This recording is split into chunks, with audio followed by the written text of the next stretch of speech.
The number one thing, make more beats. As long as it's there and available, people come. It's just like opening a nice store.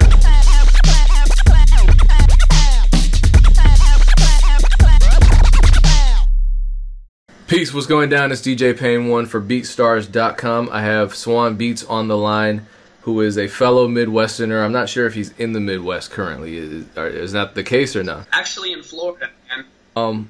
I don't like to think of myself as old, but I'm not 16 either, so I'm late on a lot of viral internet sensations because I'm not tuned into those channels necessarily. But apparently there's a guy who puts weird stuff in his bong and goes viral a lot.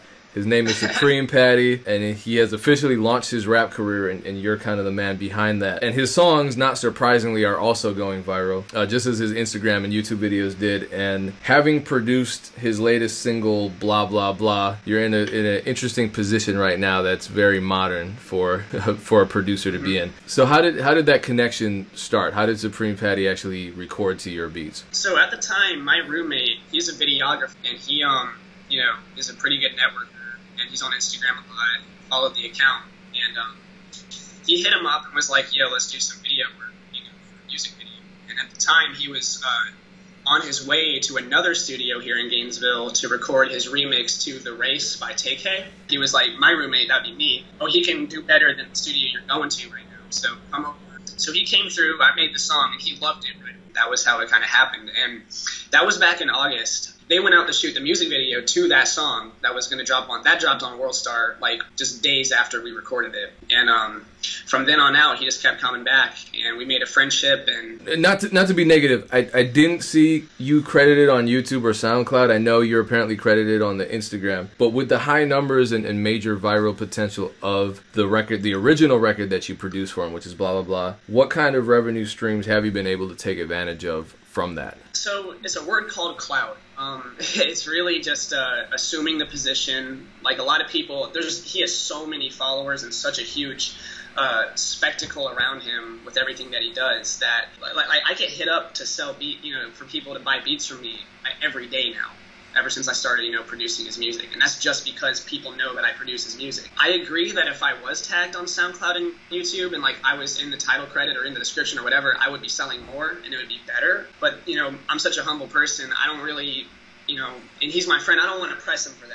They have their reasons for why they set up their descriptions the way they do. Music is he loves making music, but it's not his main focus as an Instagram star.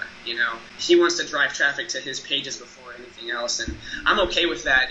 I got tagged on the biggest post, which was the Instagram. I don't encourage other producers to be as chill as I am, with the lack of title credit, but I take it as it comes, man. I still have seen an increase in revenue, and like I said, Instagram was where I was tagged, and that's where I'm selling my beats anyway. So, how many records right now would you say you and him have created together? I produced a total of 2 of them, but I engineered 5, mixed and mastered them. But as far as the ones that I made beats to, it's the 2. But including there's one called On Go, which that one's pretty cool, but it has nowhere near as many plays as Blah Blah has, and that's the one that's the big one, So I produced that one and mixed it fully. So would you say, as far as your social media activity goes, it's pretty much focused on Instagram right now? Yeah, but I don't want it to be. I mean, I want to expand to especially YouTube and stuff. I started on YouTube, It's a lot easier to get interaction on Instagram these days, I feel like, especially when I'm producing an Instagram star.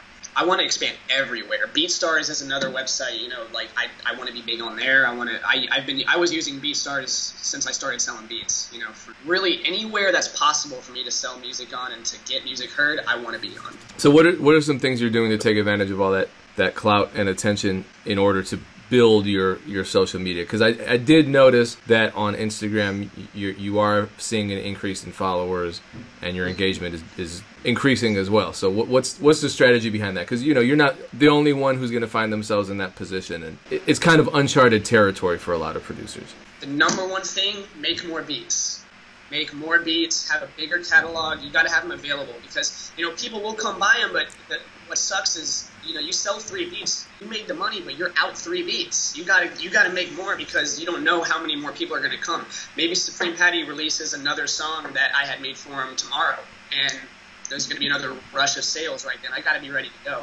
So I would say the biggest thing I'm focused on is just making sure my material is, 1, good, and 2, available. So posting it is an hour-long process because I gotta make a cool like visual for the beat, like a little After Effects animation, because I would say visuals sell beats almost as much as audio does these days. Making sure it's uploaded to not just Instagram but YouTube and anywhere else. So it's kind of organizing the catalog, and as long as it's there and available, people come. It's just like opening a nice store.